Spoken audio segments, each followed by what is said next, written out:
Naku, mukhang konti na lang ano. Pero meron pa naman. Ayan o. Tingnan nyo. Medyo madala ngayon yung pagpatak ng ulan ano. Nagdidilig kayo. Naiiba yung itsura niya. Sandaling-sandali pa lang ano.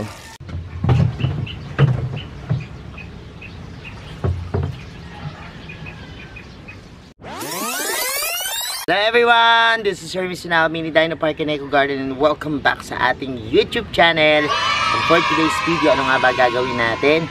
Medyo madala ngayon yung pagpatak ng ulan ano.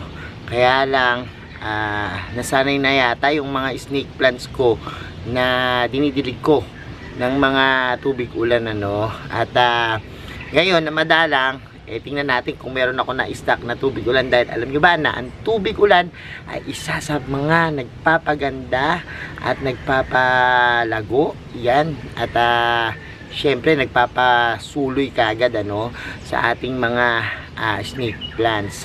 Malalaman nyo yung kagandahan ng mga tubig ulan sa snake plants. Pag-usapan natin yan sa ating pagbalik habang naghahanap ako ng stock ng aking mga sinahod na tubig ulan ano. Samahan nyo ako ngayong araw na to. Kung ready na kayo mga ka-MVP, tutok lang po.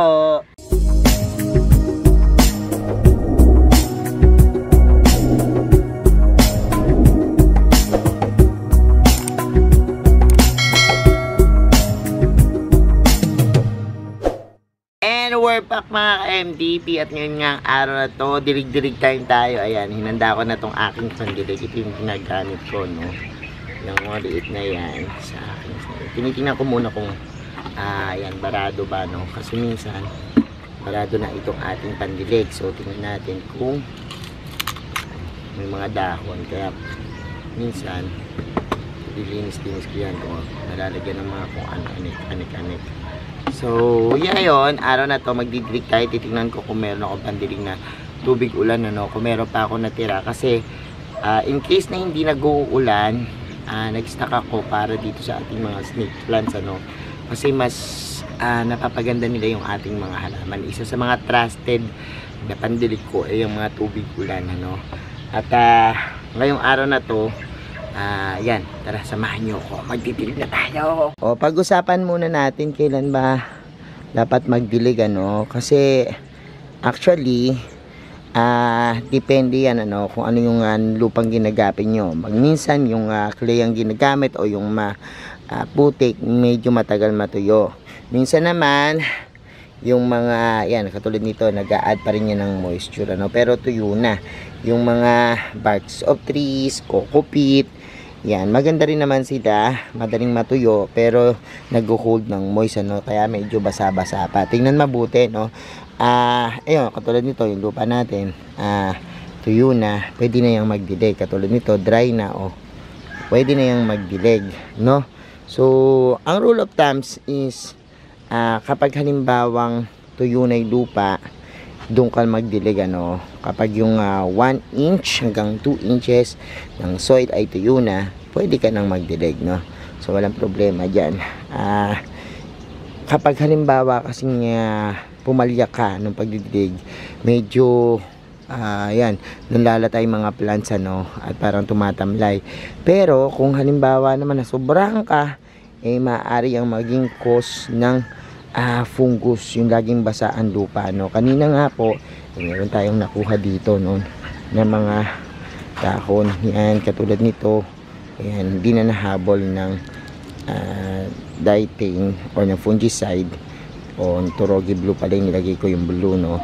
Ayan, medyo yan, ganyan no, mashy siya, manilaw-nilaw. So tinanggal ko na, ni-remove ko na yan sa kanyang pinaka plants kasi baka mahawaan pa yung whole plants. Ganyan gawin nyo, i-remove nyo na lang ano, kung sa tingin nyo hindi mahabol yung fungus.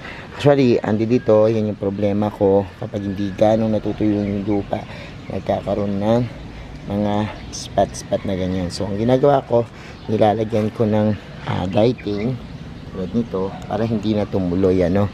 So yan, katulad yan oh. Medyo naiiwasan yung pagka bulok no. Sa previous video natin ginagawa natin yan ano, pero sabi ko nga sa inyo, importante na laging nadidiligan yung mga halaman nyo no. Ngayon hanapin muna natin yung tubig ulan ano. pandidilig natin dito. So dito tayo pumunta. At yan ay naku, mukhang konti na lang ano. Pero meron pa naman. Ayan o. Tingnan nyo. Yung aking in-stock na tubig ulan. Konti na lang. Pakunti na lang pakaunti. Ayun, meron pa ditong isang timba. Yun yung gagamitin natin, no. So samahan nyo kung magdidig ngayong araw na ito. At kukuha na tayo nitong ating tubig ulan. Para sa gayon, yun yung ating itang dididig doon sa ating mga snake plants. So kaya magdidilig na tayo.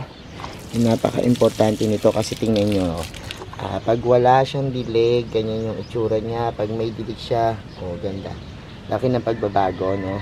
So nape-freshen up yung ating mga halaman.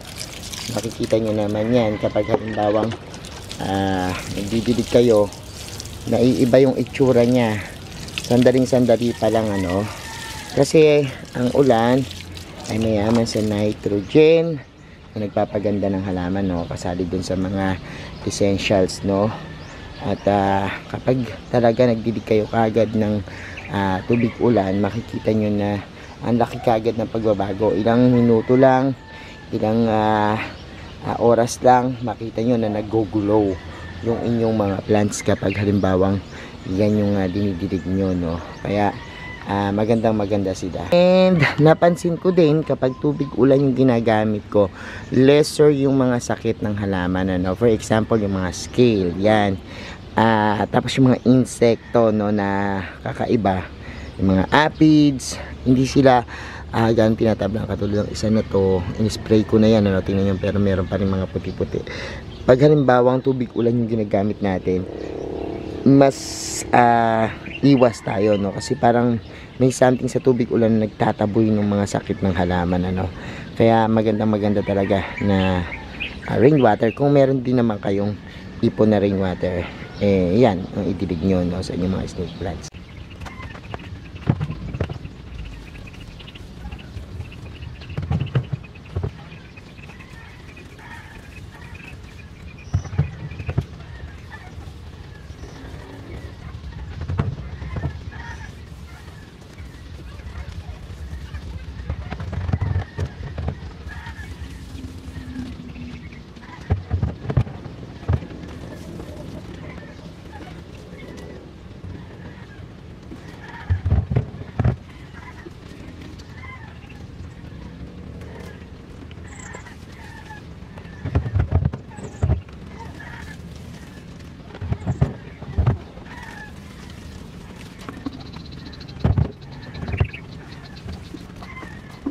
So ayan, nakapagdiling na tayo. And grabe, no. Tingnan nyo naman ang suloy. May mga sumusuloy na sa ating mga beauty queen at sa iba pa nating plants. Kaya yung iba parang mayroong na uproot, ano. So hindi pa masyadong stable. Pero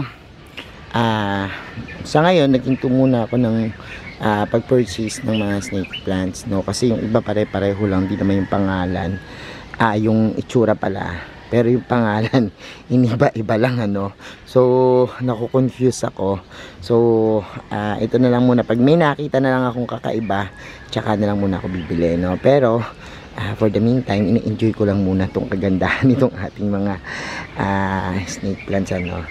And actually yung iba dito natutuwa ako kasi may mga suloy-suloy na ulo.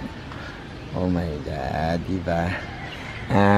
Talagang natutuwa ako kapag halimbawang mabilis sumuloy, ano. Siguro dahil na rin sa mga care tips natin, yung mga nilalagay natin tulad ng mga balat ng itlog at saka yung iba pa po nating mga itinurong garden tips sa inyo, no, yung mga nilalagay natin. And panoorin nyo po at balikan yan doon sa ating mga video, no, sa pag-aalaga ng mga snake plants. And ngayon, ayan, natapos na tayo. Make sure lang po na magdilig kayo kapag yung talagang hindi nagulang, kasi ito pong akit, yun nyo, look, bukod sa meron pang mga dope, tatanggalin ko yan kasi mabablock naman yung sobrang yung mga init ng araw, so tanggalin natin yan kasi malamig naman yan, hindi masyadong nakakasira ng dahon yung mga araw, no. At yung panahon natin ngayon ganyan. So, okay pa yan. And make sure lang na kapag magdidilig kayo, matutuyo kinabukasan, ano, or madaling matuyo yung lupa, ano. Kasi ako, minsan every other day, ayoko kasi ng basa pa yung lupa, tapos dilig na naman uli, ano. Hindi naman ako ganun araw-araw, kasi itong mga snake plants, hindi yan katulad ng mga house plants na talagang kailangan dilig ka ng dilig. Pero this one, nag-stack pa rin yan ng tubig doon sa katawan, kaya ayaw niya nang nabababad sa tubig, ano. So, bigyan niyo sila ng enough time na makapagpatuyo ng lupa bago kayo magdilig. So, tayo ngayon na hindi nagpapatak yung ulan, yan, madalas tayo magdilig, ano.